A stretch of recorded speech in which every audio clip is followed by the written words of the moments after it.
Numero 10, Manatee County. Les maisons de rêve se transforment peu à peu en véritables cauchemars immobiliers à travers les États-Unis, et Manatee County, en Floride, en est un exemple frappant. Depuis le pic de 2022, le prix médian des maisons est passé de 525 000 $ à environ 480 000 $ en 2025, soit une baisse de près de 9%, et les économistes préviennent. Le pire pourrait encore venir d'ici 2026.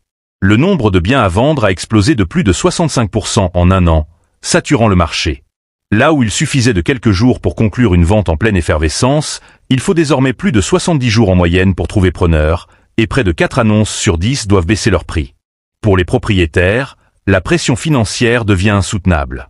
Les assurances habitation ont doublé dans de nombreuses zones côtières, atteignant parfois entre 6 000 et 10 000 $ par an, sans oublier des frais de copropriété qui dépassent souvent 400 $ par mois. Pour une famille au revenu médian d'environ 63 000 $ par an, le coût total de l'habitat, crédit, assurance, charges, dépasse désormais les 4 000 $ mensuels, un seuil intenable. Les investisseurs, autrefois séduits par la côte du Golfe et la région de Bradenton, se retirent en masse, revendant leurs biens locatifs et laissant derrière eux des quartiers remplis de panneaux « à vendre ». Même la construction neuve, symbole du boom floridien, est en chute libre. Les permis de bâtir ont reculé de près de 30% sur un an. Avec des taux hypothécaires supérieurs à 7%, les acheteurs potentiels disparaissent, pris en étau entre les coûts, les risques climatiques et des exigences bancaires de plus en plus strictes. Si la tendance se poursuit, les prix pourraient encore plonger de 10 à 15% d'ici fin 2026, effaçant des milliards de dollars d'équité. Ce qui devait être un paradis côtier s'est transformé en un avertissement cinglant. En Floride, le rêve immobilier tourne au désastre financier. Numéro 9, Ocala. Au cœur de la Floride centrale, dans la région des chevaux, Ocala traverse une crise immobilière que peu avaient anticipée. Jadis présentée comme une alternative abordable loin des côtes, la ville voit aujourd'hui ses prix s'effondrer.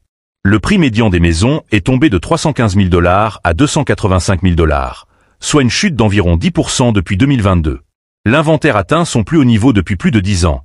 Les listings ont bondi de 70% et les maisons restent sur le marché plus de 80 jours. Les ménages, dont le revenu médian n'atteint que 54 000 $, ne peuvent plus suivre. Avec des taux d'intérêt proches de 7%, la mensualité pour une maison moyenne dépasse 2 300 $, sans compter les assurances qui tournent autour de 3 500 $ par an, même en zone intérieure. Les investisseurs, qui avaient acheté en masse pendant le boom pandémique, se retirent à toute vitesse, bradant leurs propriétés avec des rabais de 20 000 à 40 000 $. Le marché locatif, longtemps perçu comme un refuge, s'essouffle lui aussi. Les loyers moyens avoisinent 1 700 $ par mois, soit 40% de plus qu'en 2019, mais les logements vides se multiplient. Beaucoup de familles préfèrent retourner vivre avec leurs proches ou quitter l'État. Les chantiers abandonnés se multiplient. Les permis de construire ont chuté de 25% et les quartiers inachevés se succèdent dans le comté de Marion. Ocala repose sur une population de retraités et de ménages à revenus fixes, ce qui la rend particulièrement vulnérable. Avec des taxes foncières de 3 000 $ et des factures d'électricité en hausse, beaucoup n'ont d'autre choix que de vendre. Les analystes craignent une nouvelle chute de 12 à 18% d'ici un an, faisant d'Ocala l'un des pièges immobiliers les plus risqués de l'État. Pour ceux qui pensaient y trouver un havre de paix abordable, l'année 2026 pourrait bien être une douloureuse désillusion. Numéro 8, Pasco County. Au nord de Tampa, Pasco County illustre à quel point un marché florissant peut s'effondrer du jour au lendemain. Le prix médian des logements est passé de 400 000 $ à 360 000 $ entre 2022 et 2025, soit une baisse de près de 10%, et tout indique que la descente va continuer. Les biens à vendre ont augmenté de 80%, avec plus de 3 500 annonces actives, et près de la moitié des vendeurs ont dû baisser leur prix. Les maisons, autrefois vendues en quelques jours, restent aujourd'hui plus de 3 mois sur le marché. Le problème central reste le coût de la vie. Avec un revenu médian de 65 000 $, les familles ne peuvent plus suivre. Même à 360 000 $, une maison implique des mensualités supérieures à 2 600 $, sans compter les assurances qui explosent entre 5 000 et 8 000 $ par an et des frais de HOA pouvant atteindre 500 $ mensuels.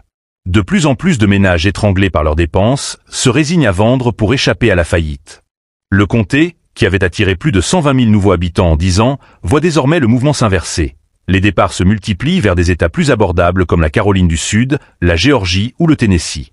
Les permis de construire chutent de 35%, les projets sont gelés, et les investisseurs du tourisme côtier se débarrassent de leurs biens, alimentant encore la surabondance. Si la tendance persiste, les prix pourraient encore reculer de 12 à 15% en 2026. Avec des coûts insoutenables et un exode grandissant, Pasco County risque de devenir l'un des épicentres du crash immobilier en Floride. Numéro 7, Brevard County.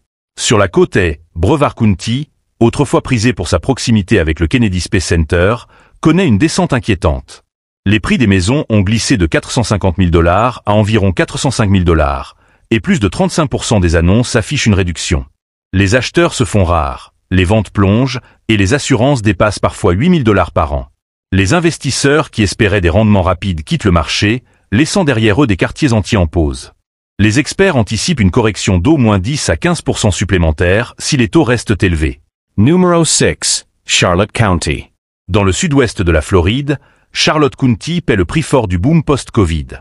En 2 ans, les prix ont chuté de 500 000 $ à 420 000 $. Les maisons restent sur le marché plus de 100 jours, et les vendeurs multiplient les baisses. Les ouragans successifs, l'explosion des coûts d'assurance et les réparations non couvertes ont vidé les portefeuilles. De nombreux retraités qui affluaient ici pour leur dernier paradis se retrouvent à vendre à perte. Les économistes préviennent. Si la tendance se poursuit, Charlotte pourrait revivre un scénario similaire à 2008. Numéro 5, Hernando County. À 2 pas de Tampa, Hernando County traverse une véritable tempête immobilière. Le prix médian des maisons a chuté de 370 000 $ à 320 000 $, et près de la moitié des propriétés listées ont déjà été réduites. Les nouveaux acheteurs se retirent, étranglés par les taux, tandis que les vendeurs paniquent. Les quartiers autrefois en expansion se vident lentement, et les chantiers sont à l'arrêt. D'après plusieurs analystes, Hernando est aujourd'hui l'un des marchés les plus fragiles de Floride, avec un risque de chute supplémentaire de 20% d'ici fin 2025. Numero 4, Lee County, Fort Myers, Cape Coral. C'est ici que la crise est la plus visible. Dans Lee County, les prix se sont effondrés de 500 000 $ à environ 430 000 $, tandis que les annonces ont explosé de plus de 60%. Une maison sur 3 a déjà vu son prix baisser, et les vendeurs multiplient les concessions pour attirer les rares acheteurs restants. Entre les dégâts des tempêtes, les assurances inabordables et les taux d'intérêt records, le marché sature. De nombreux habitants fuient la région, incapables de suivre le rythme. Pour les analystes, Lee County est désormais l'épicentre du ralentissement immobilier floridien. Numéro 3, Sarasota County.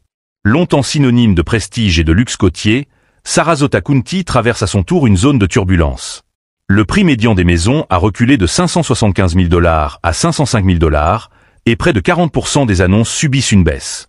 Les acheteurs aisés se font discrets, les investisseurs revendent, et les nouvelles constructions s'accumulent sans preneur.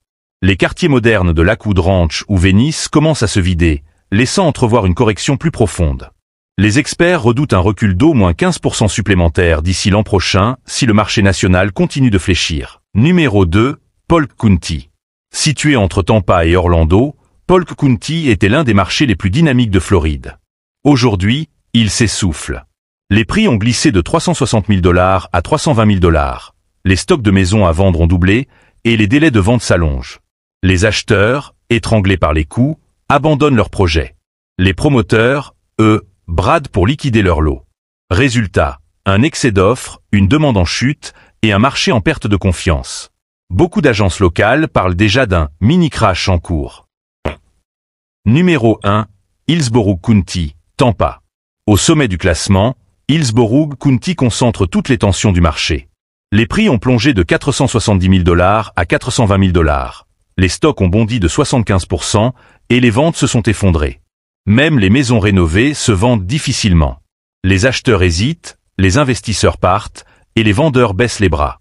Ce qui fut l'un des marchés les plus prisés du pays est désormais en pleine phase de correction. Les experts préviennent. Si la tendance se poursuit, Tampa pourrait enregistrer la plus forte baisse immobilière de Floride d'ici 2026.